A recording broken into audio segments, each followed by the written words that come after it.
Assalamualaikum warahmatullahi wabarakatuh. Perkenalkan, kami dari kelompok 7 yang akan membawakan presentasi tentang peran IoT dalam perkembangan zaman.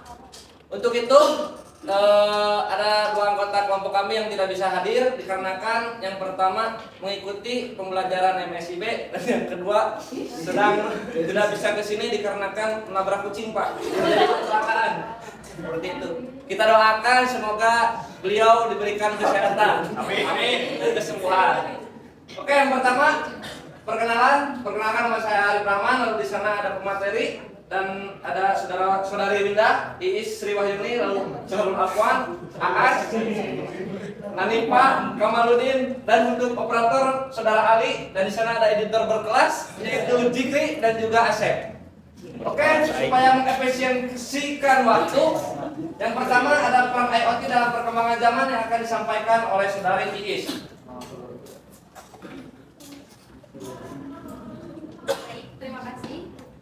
Di sini ada peran Internet of Things dalam perkembangan zaman. Internet of Things telah mengubah cara kita hidup dan bekerja, menawarkan solusi cerdas untuk berbagai tantangan modern. Teknologi Internet of Things menyediakan data real time, otomasi, dan efisiensi yang tidak terbayangkan sebelumnya. Menghasilkan dampak signifikan terhadap kehidupan sehari-hari, layanan publik, dan industri. Next. Kemudian di sini ada definisi Internet of Things. Dalam konektivitas perangkat, Internet of Things adalah ekosistem perangkat terhubung yang dapat saling bertukar data melalui internet. Kemudian yang kedua ada integrasi data. Teknologi Internet of Things memungkinkan integrasi data dari berbagai perangkat sehingga dapat dianalisa dan dimanfaatkan secara efektif. Yang ketiga, ada otomatisasi dan kontrol jarak jauh. Internet of Things memungkinkan pengaturan dan pengontrolan melalui jarak jauh melalui aplikasi dan platform digital. Terima kasih, saya memberikan koordinat. Oke. Selanjutnya ada sejarah perkembangan IoT. Konsep awal IoT atau Internet of Things muncul pada dekade tahun 1970 dengan perkembangan komputer dan sensor digital. Namun, perkembangan IoT baru mendapat momentum pada tahun 1990 dan seiring dengan meluasnya teknologi internet dan protokol TCP atau IP, berbagai teknologi lainnya seperti RFID dan Wi-Fi kemudian memperkenalkan ekosistem IoT pada tahun 2000-an. Next. Lalu ada teknologi dasar IoT. Yang pertama ada sensor dan aktuator. Komponen dasar IoT adalah sensor untuk mengumpulkan data serta aktuator untuk melakukan tindakan berdasarkan data tersebut. Ini memungkinkan perangkat IoT untuk berinteraksi dengan lingkungan sekitarnya. Lalu ada konektivitas jaringan. Perangkat IoT terhubung melalui berbagai protokol komunikasi dan kabel seperti Wi-Fi, Bluetooth, LoRaWAN atau NB-IoT. Ini memungkinkan pertukaran data antara perangkat dan cloud. Lalu ada komputasi awan. Layanan komputasi awan menyediakan kemampuan pemrosesan, penyimpanan, dan analisis data yang dihasilkan oleh perangkat IoT. Ini memungkinkan wawasan dan pengambilan keputusan yang lebih cerdas. Baik, sekian dari saya.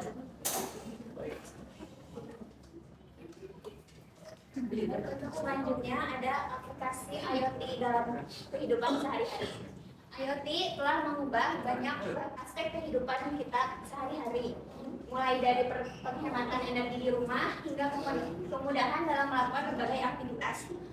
IoT memungkinkan kita untuk mengendalikan perangkat elektronik, memonitor kesehatan, dan meningkatkan efisiensi dalam beraktivitas. Contoh penerapan IoT dalam kehidupan sehari-hari diantaranya ada smart home, smart city, smart transportation, smart healthcare, dan smart education. Dengan memanfaatkan sensor, konektivitas internet, dan teknologi pintar, IoT memudahkan kita dalam menjalankan aktivitas sehari-hari. Kemudian ada dampak IoT terhadap industri. Yang pertama ada peningkatan efisiensi, di mana IoT ini memungkinkan otomatisasi proses produk dan operasi industri, meningkatkan efisiensi, mengurangi biaya dan meningkatkan produktivitas. Kemudian ada inovasi produk, yaitu dengan mengumpulkan dan menganalisis data dari perangkat terhubung, industri dapat menciptakan sebuah produk dan layanan yang lebih cerdas dan terpersonalisasi. Kemudian yang ketiga, dampak IoT ada peningkatan kualitas, di mana teknologi IoT ini memungkinkan pemantauan dan pengendalian proses manufaktur secara real time, meningkatkan kualitas produk dan mengurangi tingkat kesalahan. Yang terakhir, dampak IoT pada pemeliharaan prediktif, di mana sensor IoT ini dapat mendeteksi masalah pada mesin atau peralatan secara dini, sehingga memungkinkan pemeliharaan yang lebih proaktif dan mengurangi downtime.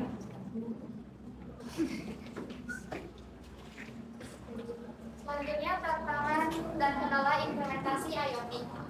Yang pertama, kompleksitas sistem. IoT terdiri dari banyak komponen yang saling terhubung, membuat sistem menjadi kompleks dan sulit untuk diintegrasikan serta dikelola secara efisien. Selanjutnya, keamanan dan privasi. Keamanan data pengguna menjadi tantangan utama dalam implementasi IoT. Resiko kebocoran data dan serangan cyber harus dimitigasi. Dan terakhir, daya dan energi. Perangkat IoT memerlukan energi yang efisien untuk beroperasi dalam jangka waktu yang lama. Hal ini menjadi kendala teknis yang harus diatasi. Next. Selanjutnya, keamanan dan privasi dalam IoT. Yang pertama, kerentanan perangkat IoT. Perangkat IoT yang terhubung ke internet rentan terhadap serangan cyber seperti pembajakan, pencurian data, dan kerusakan sistem. Ini membutuhkan penguatan keamanan untuk melindungi privasi pengguna. Yang kedua, regulasi dan standar. Diperlukan regulasi dan standar keamanan yang jelas untuk menjamin keamanan dan privasi perangkat IoT. Ini akan membantu membangun kepercayaan pengguna dalam mengadopsi teknologi IoT. Yang ketiga, masalah pengumpulan data. Perangkat IoT banyak mengumpulkan dan mengirimkan data pengguna tanpa disadari. Hal ini menimbulkan kekhawatiran tentang bagaimana data ini disimpan, digunakan, dan dilindungi dari penyalahgunaan. Yang keempat, kesadaran pengguna. Edukasi dan peningkatan kesadaran pengguna tentang risiko privasi dan keamanan IoT sangat penting untuk memastikan mereka dapat menggunakan dengan aman.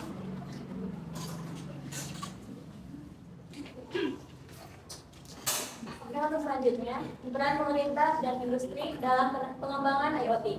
1. Dukungan kebijakan. Pemerintah berperan dalam membuat kebijakan dan regulasi yang kondusif bagi pengembangan dan adopsi IoT di berbagai sektor industri. 2. Insentif keuangan. Pemerintah dapat memberikan insentif, fiskal, dan dukungan pendanaan untuk mendorong inovasi dan investasi di bidang IoT. 3. Pengembangan infrastruktur. Pemerintah perlu membangun infrastruktur digital yang handal dan terjangkau untuk mendukung implementasi IoT di seluruh wilayah. 4. Kolaborasi pemerintah industri. Pemerintah dan industri harus bersinergi untuk mengidentifikasi peluang, mengatasi tantangan, dan mewujudkan potensi IoT secara optimal. Lalu, prospek dan tren masa depan IoT. Masa depan Internet of Things sangat menjanjikan. Teknologi ini akan terus berkembang dan menyentuh berbagai aspek kehidupan.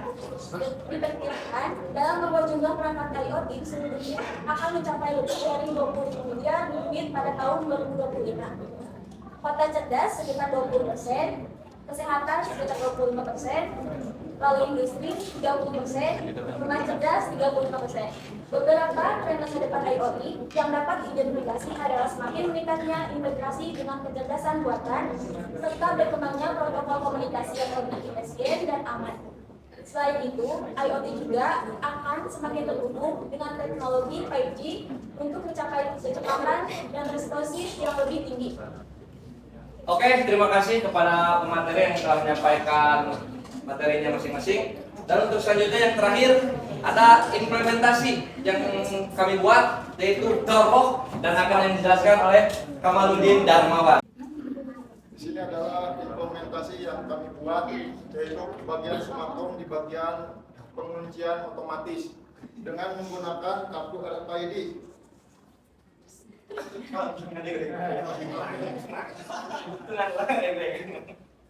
Di sini kita cukup menempelkan kartu RFID ke sensor RFID.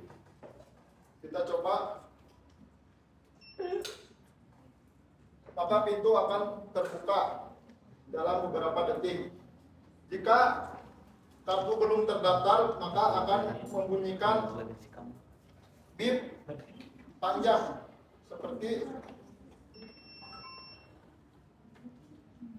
ini.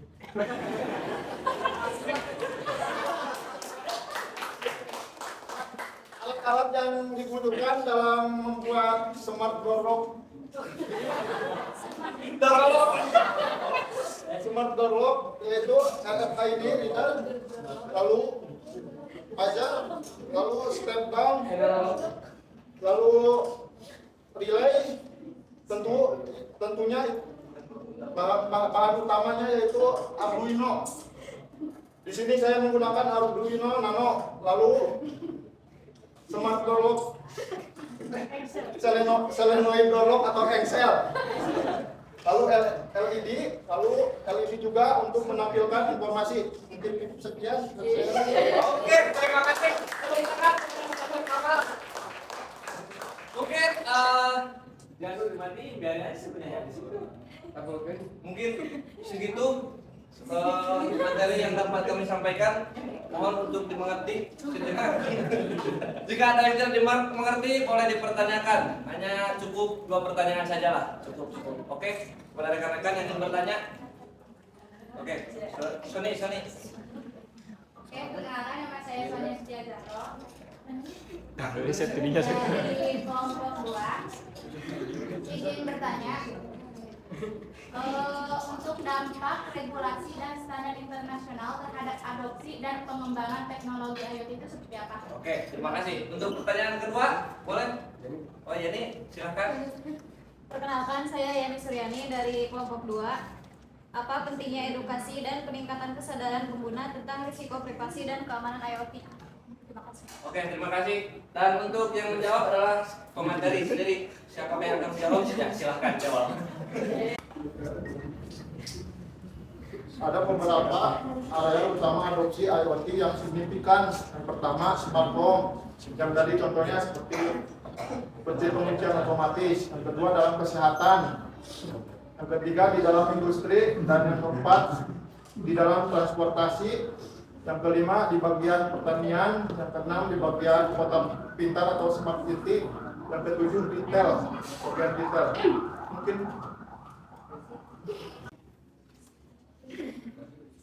Oke, saya akan menjawab supaya lebih mengefisiensikan waktu ya.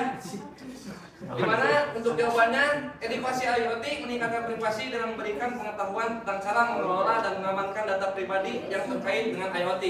Dengan demikian, siswa dapat lebih aman dalam menggunakan teknologi IoT dan mengurangi risiko keamanan data. Terima kasih, sekian. Mungkin sekian presentasi dari kami. Mohon maaf apabila ada kesalahan. Wabillahi taufiq wal hidayah. Wassalamualaikum warahmatullahi wabarakatuh. Waalaikumsalam.